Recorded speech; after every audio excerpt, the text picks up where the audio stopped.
So hello friend, आज की इस वीडियो में मैं आपका 6 नंबर पूरा कंफर्म कराने वाला हूँ। कितना नंबर? 6 नंबर। चाहे आप जिस क्लास में हो। और एक बात मैं बता दूँ, इतना आसान आसान उदाहरण लेकर आया हूँ, इतना आसान तरीके से समझा दूंगा आपको, पूरे यूट्यूब पे ऐसे वीडियो नहीं मिलने वाला है।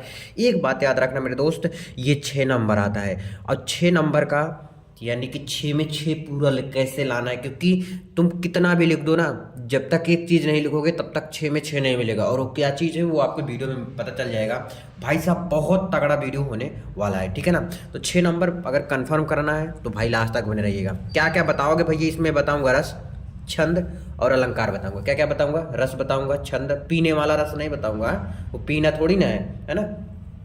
वो रस दूसरा होता है, पीने वाला ये दूसरा है। ये रस है, रस में करुण रस बताऊंगा, हास्य रस बताऊंगा, वीर रस और श्रृंगार रस। ध्यान सुन लो, करुण रस, हास्य रस, वीर रस, श्रृंगार रस। बोलोगे भैया इनमें से कौन सबसे ज़्यादा इंपॉर्टेंट है? तो सबसे ज़्यादा इंपॉर्टेंट है करुण रस, फिर हास्य रस, फिर वीर रस, फिर श्रृंगार रस। नंबर देख लो, इस टाइप से है, ठीक है ना। कितना बेहतरीन तरीके से लेकर आया हूँ, मजा आ जाएगा आपको।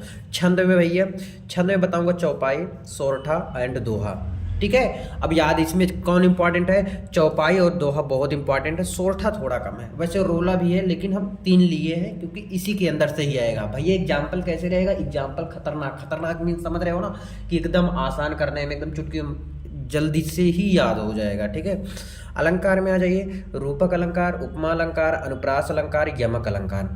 अलंकार देख लो भाई, क्या क्या है? रूपक, उपमा, अनुप्रास, यमक, ठीक है। अलंकार हो जाएगा क्लियर। रूपक अलंकार, उपमा अलंकार, अनुप्रास अलंकार और यमक अलंकार। अब ये चारों अलंकार के 3 3 4 4 उदाहरण बताने वाला हूँ आज की इस वीडियो में। अगर आप लास्ट तक बने रहते हैं तो बहुत कुछ सीख के जाने वाले हैं, ठीक है।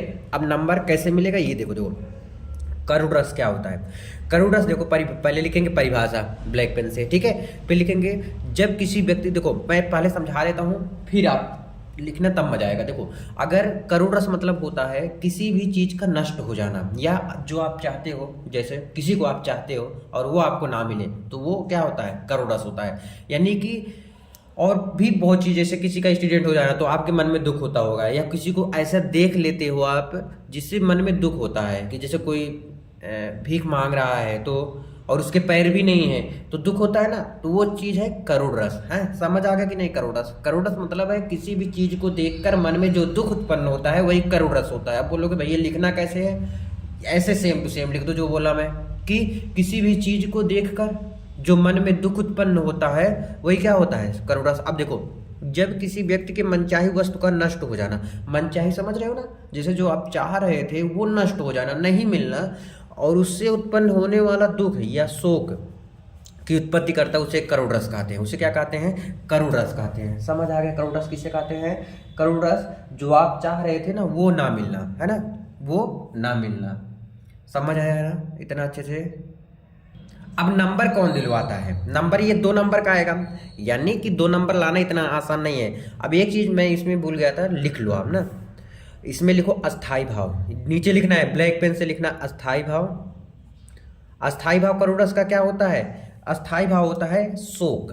क्या होता है? शोक मतलब दुख, है ना, शोक होता है। ये जरूर लिखना है, ये आपको आधा नंबर दिला देगा। आप समझ लो ये कितना इंपॉर्टेंट है।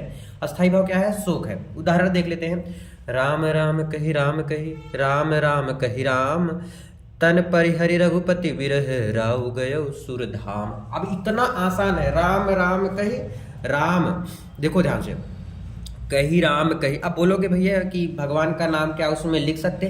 भाई लिखो ना, कौन रोक रहा है? नंबर नहीं कटेगा, मैं बता रहा हूँ। अच्छा भैया एक ही उदाहरण बताओगे क्या? अरे भाई इसमें सब में तो 2 3 3 उदाहरण लिया हूँ, लेकिन इसमें तो एक लिया हूँ, ऐसा है क्या? नहीं, एक और दिखाता हूँ, एक और दे देता हूँ मैं, उदाहरण में देता हूँ। बहुत ईजी है, लेकिन मैं आपको सजेस्ट करूंगा पहले तो ये याद कर लो। अगर ये आपको नहीं याद हो रहा है, टाइम आपके पास बहुत कम बचा हुआ है, तब एक याद कर सकते हो। ये भी तो दुख हुआ ना, कि ए मेरे दोस्त,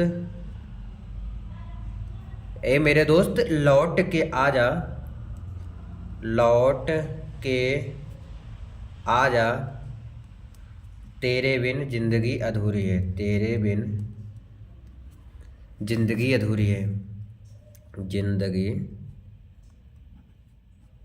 अधूरी है, ठीक है ना।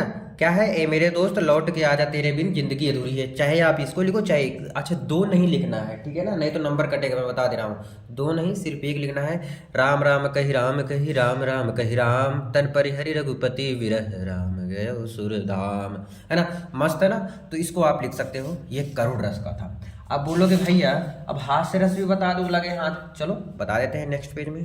चलो भैया हास्य रस देख लो। हास्य रस का कितना उदाहरण दोगे भैया, दो, ठीक है ना, एक याद करना है। लेकिन देखो हास्य रस का स्थायी भाव क्या होता है, सबसे पहले हास्य रस लिखना, फिर ब्लैक पेन से परिभाषा, ठीक है। और परिभाषा में क्या लिखेंगे, हास्य रस का स्थायी भाव क्या होता है, हास्य होता है। क्या होता है मेरे दोस्त, हास्य, ठीक है ना। यहीं से देखो निकल रहा है हास्य, इसको पूरा कर देना, हो गया हास्य, ठीक है ना। ये आपको आधा नंबर दिला दिया। हास्य होता है जब किसी व्यक्ति वस्तु की वेशभूषा, वेशभूषा वाणी चेष्टा, यानी अब समझा रहा हूँ, इसको अच्छे से समझना। हास्य रस होता क्या है, हास्य रस ये होता है मेरे दोस्त, किसी भी चीज़ को देखकर मन में खुशी हो जाना, है ना। जैसे तुम्हें कोई मिल जाना, ठीक है, ये जो तुम चाह रहे थे वो तुम्हें मिल जाता। जैसे तुम चाह रहे थे 80% आए तो 80% मिल गए। जैसे तुम किसी को चाह रहे थे और वो भी मिल गई, तो वो भी क्या हुआ, हास्य रस हुआ है। देखो मन में लड्डू फूटा है इसके, है ना। तो और किसी भी चीज़ को देख के मन में जो खुशी उत्पन्न होती है, किसी की वेशभूषा हम सब देखते हैं ना, और ये ऐसे पहने हुआ तो और मस्त लगता है जैसे, है ना, तो वो चीज़ और होता है, क्या होता है, वो हास्य रस होता है। यानी किसी भी चीज़ को देख के मन में खुशी उत्पन्न हो जाना, किसी की कपड़े देखकर मन में खुशी उत्पन्न हो जाना, मतलब हंसना, ठीक है ना, वही चीज़ क्या होता है, हास्य रस होता है। करुण रस के एकदम उल्टा है, करुण रस में शोक था, यहाँ पर खुशी है। हास्य रस का स्थायी भाव हास्य होता है जब किसी व्यक्ति वस्तु की वेशभूषा वाणी चेष्टा आकार को देखकर, मतलब वाणी चेष्टा यानी बोल, वाणी मतलब क्या होता है, बोलना, चेष्टा आकार यानी किसी का आकार देख के, या किसी को जो बोल रहा है उसकी वेशभूषा देख के, है ना, या बोलने का जो कला होता है उसको सुन के, मतलब किसी प्रकार से जब हंसी आता है तो वही हास्य रस होता है। समझ आ गया क्या, क्लियर, कोई डाउट, कोई प्रॉब्लम नहीं ना। तो हास्य रस का परिभाषा क्लियर। उदाहरण देख लो, बुरे समय को देखकर गंजे तू क्यों रोए, किसी भी हालत में तेरा बाल न बांका होए। देख रहे हो, मतलब हंसी वाला है कि नहीं है ना, सुनते ही पता चल जा रहा है। बुरे समय को देखकर गंजे तू क्यों रोए, मतलब बुरे समय को देखकर तू गंजे तू क्यों रो रहा है, किसी भी हालत में तेरा बाल न बांका होए, तुम्हारा कोई कुछ नहीं कर सकता है किसी भी हालत में, ठीक है। ये चीज है पहला उदाहरण। दूसरा उदाहरण, नाना वाहन नाना वेशा, विशेषु समाज निज देखा, को मुखहीन विपुल मुख काहू, बिन पद कर को बहुपद बाहु, बहुपद बाहु, देख लो, ठीक है। फिर से, नाना वाहन नाना वेशा, विशेषु समाज निज देखा। ध्यान ध्यान से देखो, उदाहरण नंबर 2 लिख दे रहा हूं ऐसे ना, उदाहरण, उदाहरण दूसरा, ठीक है, कि नाना वाहन नाना वेश, देखो नाना नाना देखो आया है, नाना वाहन नाना वेश, वेश शिव समाज निज देखा, को मुखहीन विपुल मुख माहू, काहू विन पद कर को बहुपद बाहू, बाहू भी है लास्ट में, है ना। उम्मीद है ये भी आपको क्लियर हो गया होगा हास्य रस। अब क्या सीखोगे भैया, चलो अभी तो वीर रस, श्रृंगार रस, नेक्स्ट पेज में। वीर रस, वीर रस मतलब क्या होता है, ध्यान समझ लो पहले। वीर रस जो होता है वो उत्साह, एक प्रकार से कह सकते हैं उत्साह, पहली चीज। दूसरी चीज, वीर रस मतलब किसी को मार के विजय पा जाना, ठीक है, वो वीर होता है। वीर हम सब क्या कहते हैं, अरे तू वीर है क्या, नहीं ना। अब बीरबल देखो, बीरबल में क्या होता है, बीरबल हमेशा जीतता है, जीतता है कि नहीं जीतता है ना, लास्ट में भी। तो वही चीज होता है वीर रस। वीर रस मतलब कोई भी लड़ा और वो जीत गया, है ना, या कोई ललकार रहा है लड़ने के लिए, वो भी वीर की निशानी हुई, है ना, कि वीरता की तरह रहो, है ना, कभी भी हारना नहीं, ठीक है। अब देखो वीर रस का स्थायी भाव क्या होता है, उत्साह। ये आपको आधा नंबर दिलाने में कष्ट करेगा। पेन नहीं चल रहा है तो मैं ब्लू से कर दे रहा हूँ ना थोड़ा सा, ठीक है। ये क्या हो गया, उत्साह, समझ आएगा। वीरस्व का क्या हो गया, उत्साह हो गया। ये चीज जरूर लिखना है क्योंकि ये नंबर आपको जरूर दिलाएगा, ठीक है। अब आगे क्या है, वीरस्व का स्थायी भाव उत्साह होता है। जब यही उत्साह नामक स्थायी भाव विभाव अनुभव संचारी भाव से पुष्ट हो जाता है तो वीरस की उत्पत्ति होती है ना। जब ये सब आपस में मिल जाते हैं, अब इसको और तरीका बताओ भैया। वीरस का यही होता है कि क्या होता है कि जीत जाना, किसी भी चीज में ललकारना, ये सब क्या होता है, वीरस होता है। इसको आप बना के आप लिख सकते हैं, जैसे फहरी ध्वजा फड़की भुजा, बलिदान की ज्वाला उठी, निज जन्म भू के मान में चढ़ मुंड की माला उठी, चढ़ मुंड की माला उठी। ये है उदाहरण। नीचे है खूब लड़ी मर्दानी वह तो झांसी वाली रानी थी, एक ही लाइन में बस। ये दूसरा है, ये दूसरा है, तो जो आपको अच्छा लगता है वो वाला आप लिखिएगा, किसी के बहकावे में मत आइएगा। और देखो श्रृंगार रस, श्रृंगार रस क्या होता है, ध्यान समझ लो। एक चीज है, जब एक दूसरे से कोई लड़का लड़की प्यार करती है, प्रेम करती है, वही श्रृंगार रस होता है। अब तुम लोग मत अपना एग्जाम्पल देने लग जाना। एक बात याद रखना मेरे दोस्त, जो श्रृंगार रस होता है वो प्रेम ही होता है। श्रृंगार, अच्छा लड़कियां श्रृंगार क्यों करती है, लड़कियों को दिखाने के लिए कि नहीं? श्रृंगार रस क्या होता है? श्रृंगार रस बोलो जल्दी से। श्रृंगार रस मेरे दोस्त ये होता है, किसी भी चीज को, जैसे लड़की जब श्रृंगार करती है ना, तो क्या होता है कि एक लड़के लड़की एक प्रेम जो करते हैं वही होता है श्रृंगार रस। समझ आ गया? ठीक है। अब श्रृंगार रस का जो अस्थाई भाव है ये बहुत ज्यादा जरूरी है। तो इसका अस्थाई भाव जो होता है मेरे दोस्त रति होता है। क्या होता है? रति होता है। ठीक है ना, तो यहाँ पे आप लिख सकते हैं रति। ठीक है। श्रृंगार रस का जो अस्थाई भाव होता है वो रति होता है। जब नायक नायिका के मन में एक दूसरे के प्रति प्रेम हो, जबरदस्ती थोड़ी ना, प्रति प्रेम पन्न होकर विभाव अनुभाव एवं संचारी भाव के योग से अस्थाई भाव रति जागृत हो। रति मतलब प्यार, प्रेम, है ना, जागृत हो तो श्रृंगार रस कहते हैं। समझ आ गया? श्रृंगार रस क्या होता है मेरे दोस्त, एक बार फिर से बता दो। जब नायक नायिका के मन में एक दूसरे के प्रति प्यार हो, है ना, वो क्या होते हैं? श्रृंगार रस होते हैं। जैसे उदाहरण के तौर पे देख लो, उदाहरण, कर मुंदरी की आर से प्रतिबिंबित प्यो पाई, पीठ दिए निधरक लखय, और इकटक दीठी लगाई। इकटक दीठी लगाई, ये है। ठीक है ना, समझ आया गया? कोई दिक्कत परेशानी नहीं। तो श्रृंगार रस, वीर रस और करुण रस और हास्य रस सभी चीज़ें क्लियर कर दिया हूँ। अब मेरा जो टारगेट है मैं आपको दिखा दूँ कि अब मैं लेकर आपको चल रहा हूँ अलंकार में। रस के बाद छंद नहीं, पहले अलंकार क्लियर कर देता हूँ, फिर उसके बाद छंद में आते हैं। चलो अलंकार नेक्स्ट पेज से। रूपक अलंकार क्या होता है? जहाँ उपमेय में उपमान की एक रूपता बताई जाती है। देखो थोड़ा थोड़ा डिफरेंस रहेगा इसमें सब में, कितना कितना, थोड़ा थोड़ा, तो ध्यान से देखना, मजा आएगा। ठीक है, ध्यान समझो। जहाँ उपमेय में उपमान की एक रूपता बताई जाए, एक रूपता मतलब समानता जो होते हैं ना। अब एक रूपता और समानता में थोड़ा और डिफरेंस है, वो आपको पता चल जाएगा। पहले देख लो, इसमें रूपक में एक रूप, देखो रूपक, यहाँ एक लगा देना, एक रूपता बताई जाती है, बस यही होता है रूपक अलंकार। समझ आ गया ना? नहीं समझ आया? फिर से समझते हैं, है ना। रूपक अलंकार क्या होता है मेरे दोस्त? जहाँ उपमेय में उपमान की एक रूपता, यहाँ एक लगा देना, रूपता हो जाएगी, वही क्या होती है? एक रूपक अलंकार होता है। एक रूपक मतलब रूपक अलंकार होता है, एक रूपता जहाँ बताई जाती है वही रूपक अलंकार होता है। उदाहरण बताओ भैया। उदाहरण तो मेन होता है, बिल्कुल मेन होता है मेरे दोस्त। उदाहरण जैसे एक रूपता बताई जा रही है, अभी देखो, अभी मैं समझाता हूँ। चरण कमल बंदव हरिराई, बंदव हरिराई। देखो जो हरि हैं, भगवान जो हैं, उनकी जो चरण है वो कमल से वंदना की गई है ना। एक रूपता बताई गई है, यही होता है चरण कमल बंदव हरिराई। बस इतना लिखना पड़ेगा भैया, पूरा नंबर मिलेगा, एकदम एक भी नंबर नहीं कटेगा। ये उदाहरण नंबर 1 था। उदाहरण नंबर 1 और देख लो, क्योंकि बोला था ना कि एक ही याद करना, मैं बता दे रहा हूँ। जैसे है मन सागर, मन सागर, मनसा लहरी,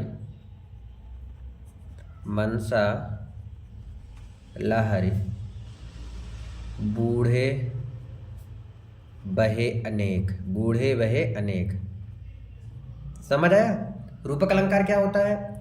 रूपक अलंकार क्या होता है? एक रूपता जहाँ बताई जाती है। इसकी परिभाषा उदाहरण क्या है? चरण कमल बंदो हरिराई। चाहे इसको याद करो, चाहे मन सागर, मनसा लहरी, बूढ़े बहे अनेक, दो में से आपको एक ही याद करना, दोनों मत याद करना। फालतू में क्यों टाइम वेस्ट कर रहे हो भाई? आ जाओ उपमा अलंकार में। उपमा अलंकार में देखो, उसमें क्या था, इसमें क्या है? इसमें सिर्फ समानता बताई जा रही है और उसमें एक रूपता बताई जा रही थी। इतना ही डिफरेंट है उपमा में।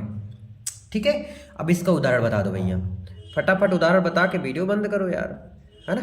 चलो वही कर रहा हूँ भाई, वही कर रहा हूँ फटाफट करके। देखो जहाँ उपमेय से उपमान की समानता व्यक्त की जाए, वहाँ पे एक रूपता था, यहाँ पे समानता है ना, समानता व्यक्त किया जा रहा है यहाँ पे। जैसे हरि पद कोमल कमल से, कोमल कमल से।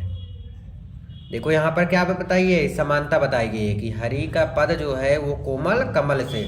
अच्छा भैया ये नहीं समझ आया, दूसरा उदाहरण बता देते थोड़ा और मजा आ जाता है, तो बता रहा हूं ना यार, सुनो ना। जैसे पीपर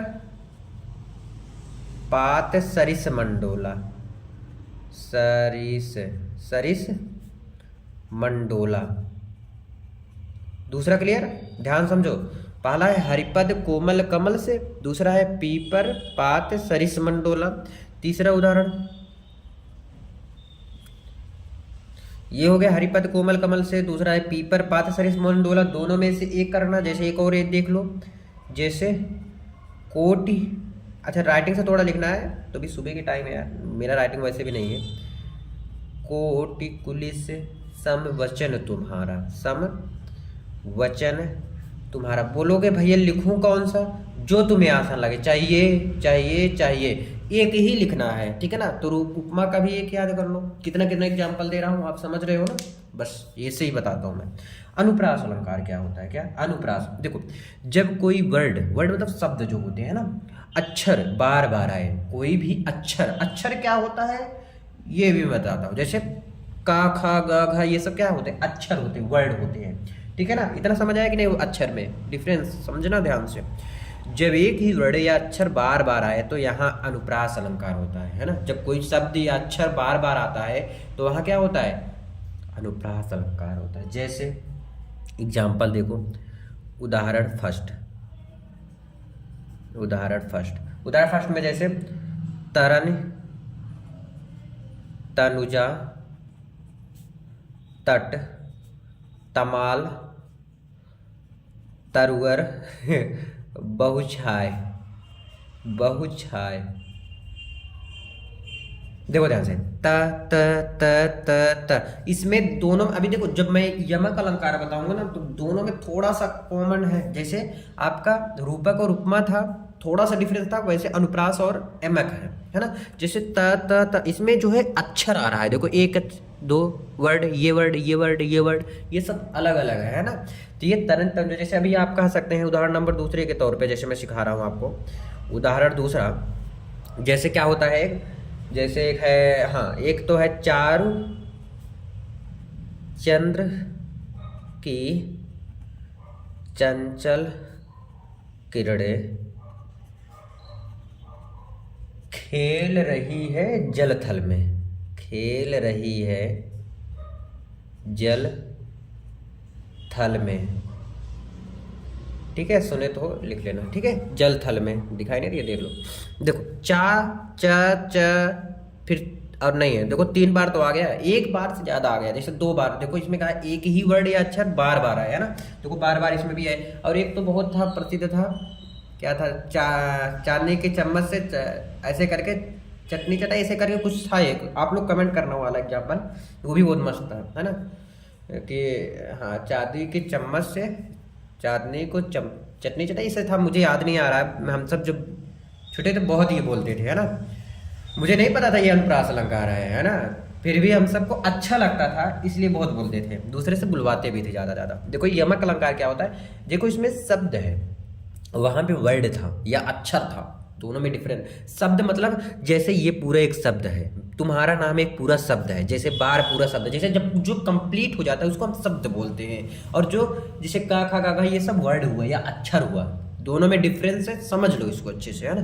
तो यमक अलंकार क्लियर हो गया। लेकिन देखो जब एक ही शब्द 2 या 2 से अधिक बार आए, लेकिन उसका अर्थ जो होता है क्या होता है, वो अलग अलग हो, डिफरेंट हो, है ना। चलो जैसे उदाहरण के तौर पे बताओ भैया, उदाहरण देख लो मेरे दोस्त। उदाहरण नंबर 1, उदाहरण जैसे है कनक कनक, कनक कनक ते 100 गुने, 100 गुनी, ना पे बड़ी मात्रा लगाओ, गुनी मादकता अधिकाय, मादकता अधिकाय, मादकता अधिकाय, या खाए बौराए जग, या खाए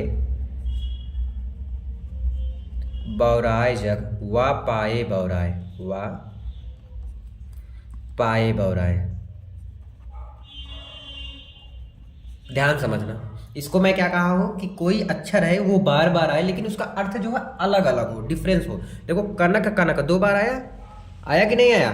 अब कनक कनक दोनों दो बार आया है, लेकिन इसका अर्थ सेम नहीं है, अलग अलग है। जैसे कनक मतलब होता है धतूरा, धतूरा है ना, और कनक मतलब होता है सोना। एक कनक मतलब होता है धतूरा, और कनक मतलब सोना। बोलोगे भैया कौन सा सोना वाला कौन सा, ये तुम्हें नहीं जानना, ये मुझे भी नहीं जानना, बस इतना समझ लो। कनक यानी धतूरा और सोना, 300 गुनी मादक तरीका, या खाए बौराए जग वा पाए बौराए। खाए यानी कि धतूरा, जो धतूर होता है उसको खा लेने से और सोने को ज़्यादा पा जाने से आदमी बौरा जाता है, पागल हो जाता है ना।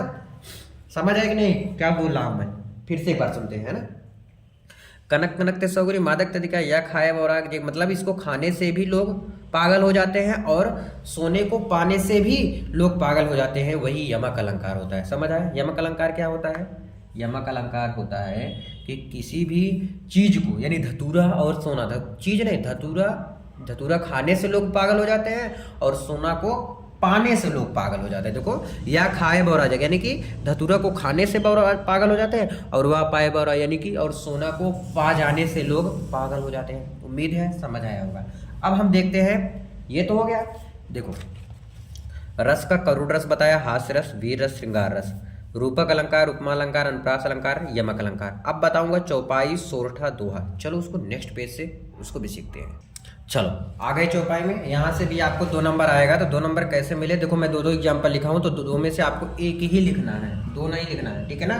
और मैं ये लिखा हूँ क्योंकि आपको जो आसान लगे वो याद कर लो, ठीक है।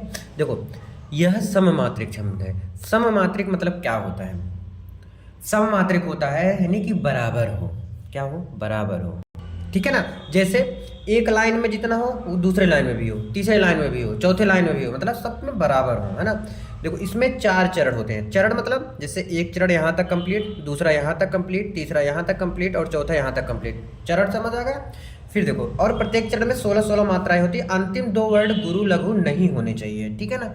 अब 16-16 मात्राएं होती है सभी चरण में, 16-16 मात्रा कैसे लगाते हैं इसी वीडियो में आपको कल कंप्लीट कंफर्म पता चल जाएगा। तो चलो सीखते हैं धीरे धीरे। देखो, यह सममात्रिक छंद है और सभी में 16-16 मात्रा है। जैसे बी, बा पे छोटी की मात्रा है, जब भी छोटी की मात्रा रहेगा, ये छोटा ऊ की मात्रा रहेगा, तो उसे हम एक ही पढ़ेंगे। ध्यान सुन लो, छोटा छोटी ई की, छोटा ऊ की, जब भी मात्रा रहेगा तो उसे हम एक पढ़ेंगे और एक की तरह से साइन में बना देंगे इसमें, है ना।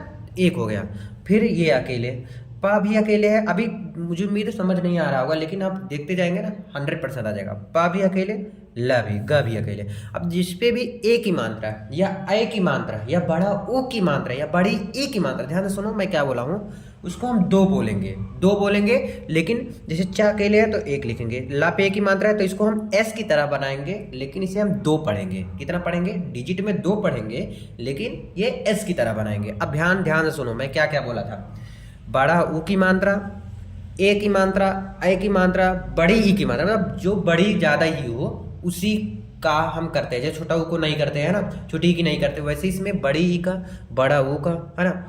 और इस फिर बताते चलूँगा। और आ की मात्रा है ना, जैसे इस पे आ की मात्रा, तो उसको हम 2 पढ़ेंगे, एस की तरह बनाएंगे, ठीक है ना। जैसे यहाँ 1 2, 1 2 1, फिर ये डायरेक्ट 2 खुद ही है, 2 1 3, यहाँ पर 3 हो गया, ठीक है ना। फिर सा पे छोटा ऊ की मात्रा तो 1, ना पे ए की मात्रा 2, बी पे छोटी की मात्रा ई, ना पे भी छोटा ऊ की मात्रा है तो 1 ही पढ़ेंगे। जब बड़ा ऊ की लग जाता तो एस की तरह बनाते हैं और 2 पढ़ते हैं, का ना। अब पढ़ेंगे इसको, 1 2 3 4 5 6 7 8 9 10 11 12 13 14 15 16, 16 मात्रा हो गया। इसमें भी 16 मात्रा भी होगा, टेंशन मत लो। ध्यान से हम फिर से पढ़ेंगे, ध्यान समझना। देखो, 1 2 3 4 5 6 7, इसको हम 2 पढ़े ना, 6 7 है ना, 8 9 10 11 12 13 14 15 16, है ना। 2 2 उसको पढ़ लेते हैं। फिर से हम अगर पीछे से पढ़े, 2 2 4 5 6 6 2 8 8 1 9 9 2 11 12 13 14 15 16 हो गया। समझ आया? अभी और आएगा समझ में, जिससे कर, बीनू, क, अब इस पे लग गया तो रा हो जाएगा, क, फिर ए की मात्रा, विधि, धा पे छोटी की मात्रा सब में है, ना, ये हो गया, ठीक है। अब जैसे पढ़ो इसको भी, 1 2 3 4 5 6 7 8 9 10 11 12 13 14 15 16, 16 मात्रा इस पे भी हो गया। उम्मीद है समझ आ रहा होगा आपको। अब जैसे तनु, तनु, बीनु, परस, नयन, बीनु, देखा, दा पे की मात्रा, खा पे आ की मात्रा है, तो उसमें हम दो पढ़ेंगे। अब देखो सब में छोटा की मात्रा था, छोटी की मात्रा था, तो उसको हम एक ही पढ़ते हैं। जैसे 1 2 3 4 5 6 7 8 9 10 11 12 13 14 15 16, 16 इसमें भी हो गया। देखो गहे प्राण बिनु दास असेखा, गहे प्राण बिनु दास आसेखा, इसको अच्छा मैं बताया नहीं कितना हुआ, 1 2 3 4 5 6 7 8 9 10 11 12 13 14 15 16, 16 मात्रा हो गया कन्फर्म। इसको भी देख लेते हैं हम, 1 2 1 3 2 5 6 7 8 9 10 11 12 13 14 15 16, इसमें भी 16 मात्रा हो गया। उम्मीद है आ रहा होगा समझ में। अब जैसे इसमें भी देख लेते हैं, ठीक है। देखो इसको वापे अंक की मात्रा यानी 2 हो गया, द, और ये तो अकेला छोटा की मात्रा है क्योंकि गुरु पद पदुम परागा। अब गिनो 2 2 4 5 6 7 8 9 10 11 12 13 14 15 16 हो गया।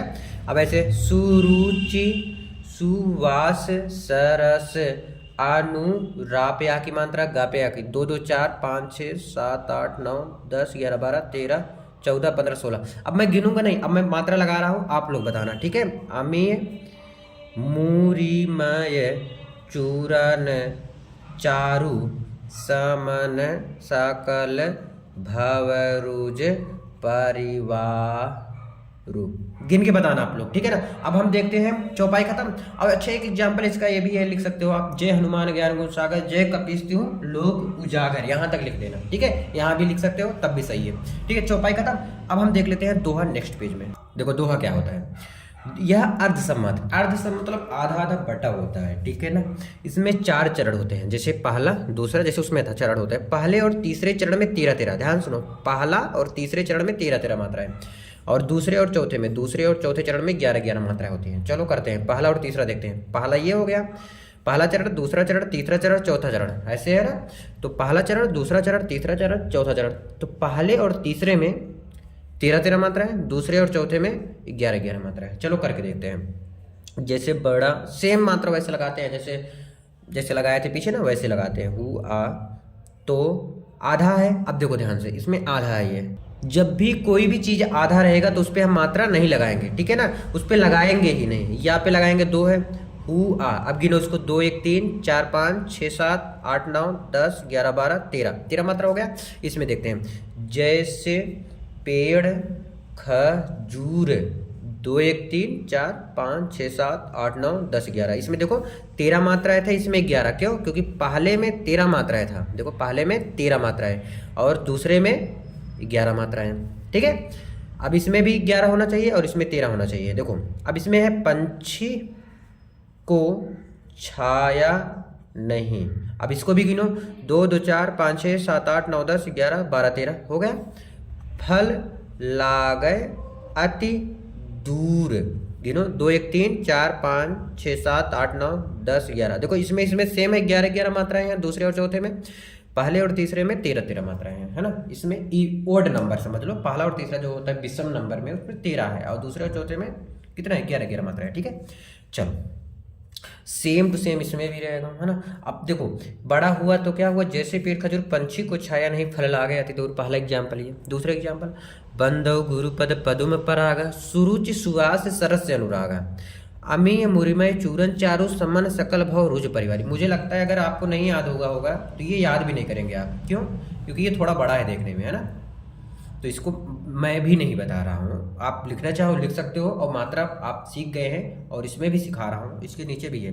देखो जय माला छाया तिलक, गिनो, 1 2 3 4 5 6 7 8 9 10 11 12 13, 13 मात्रा हो गई, इसमें भी 13 होना चाहिए। चलो कर लेते तुरंत।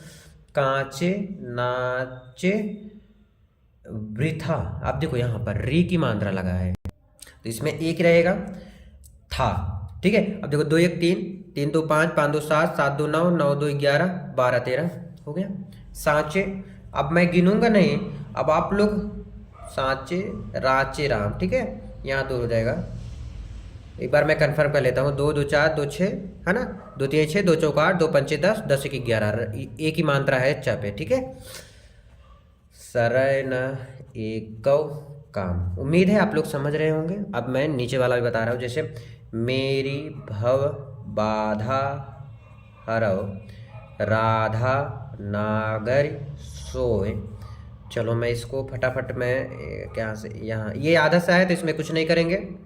हरित दूप पे लगा दिया हूँ ती हो ये। आप लोग गिन लीजिएगा, बताना क्या गलत है। गलत तो कोई नहीं है।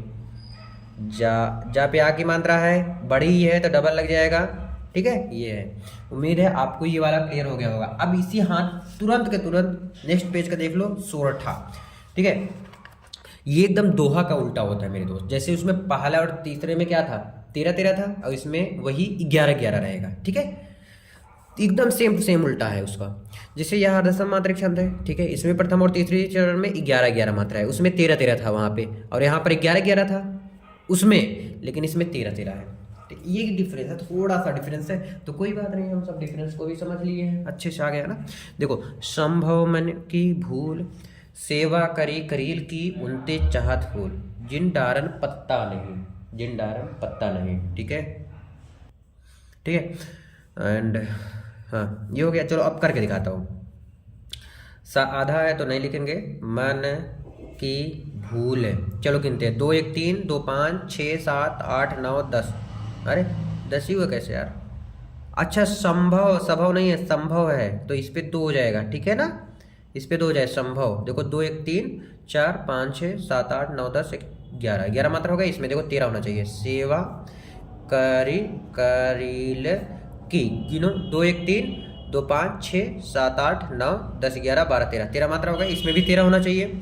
चलो देख लेते हैं। डारन पत्ता, आधा ता है तो लिखेंगे नहीं, इसका ताप्या की मात्रा वाला लिख देंगे। गिनो 2 1 3 2 5 6 7 8 9 10 11 12 13 होना चाहिए था यार, कुछ गलती किया हूँ। एक बार आप लोग इसको करेक्ट कीजिएगा, मुझे थोड़ा इसमें डाउट लग रहा है। इसमें होगा जिन डारेन पत्ता नहीं, रा पे एक ही मात्रा होगा, तो यहाँ करेक्ट कीजिएगा आप लोग। ठीक है ना, देख लेना एक थोड़ा। चाहत फूल, बाकी तो ये है, ये इसको भी कंफर्म कर देता हूँ मैं। रही मैं, और ये तो सही है। देखो 2 1 3 4 5 6 7 8 9 10 11, ये 11 ये 11 ये 13 ये 12 हो रहा है, ये 13 होना चाहिए था। मुझे लग रहा है ये रे पे एक ही मात्रा रहेगा। मैं डिफिनेशन में हो सकता है गलती किया हो, तो आप लोग थोड़ा करेक्ट कीजिएगा प्लीज। हाँ, रहीमन मोह सुहाय। ठीक है, गिनो 1 2 3 4 5 6 7 8 9 10 11, इसमें 11 हो गए, इसमें भी 11 होना चाहिए। जो विष देत पिलाय, देखो 2 1 3 4 5 6 7 8 9 10 11, ठीक है, सेम है। अब अम्मी पियावत मान बिन, इसको गिन लेते हैं। ठीक है ना, गिनो, देखो 2 1 3 4 5 6 7 8 9 10 11 12 13 हो गए। इसमें भी प्रेम सहित, हाँ सही, मरीपू भलो, देखो 2 1 3 4 5 6 7 8 9 10 11 12 13 सब सही है। 13 13 इसमें है, 11 11 इसमें, थोड़ा इसमें 12 है, थोड़ा सा इसको आप एक बार देख लीजिएगा, तो बाकी तो एकदम सही है, करेक्ट है, कोई गलत नहीं काटने वाला। आई होप आप लोग समझे होंगे। आज का 6 नंबर क्लियर हो गया। कोई भी डाउट होता है तो प्लीज़ कमेंट कीजिएगा। Thank you so much.